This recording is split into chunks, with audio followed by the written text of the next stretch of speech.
My Smartcut is the use of the class progress tool and how it has helped me in my progress reports.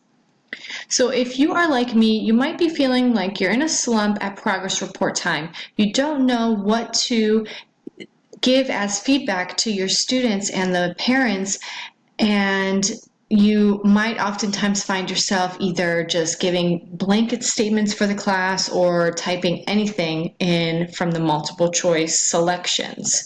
So what you can do is open up the class progress tool, which is under student resources on your class homepage.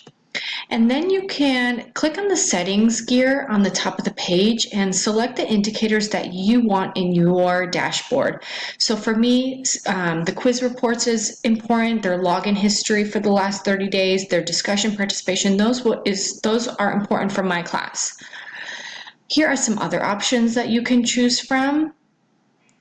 And when you have selected what you want, you're going to go back to the tool, and this is what your class progress dashboard will look like. It's going to have the student name on the left, then your indicators. Mine, I have my quiz average, my discussion participation, my login history, and my overall grades for my students. That is important for me. And some of the highlighted items are just things that I have caught by surprise, or that I wanted to make sure that I let the parents know about in my progress reports.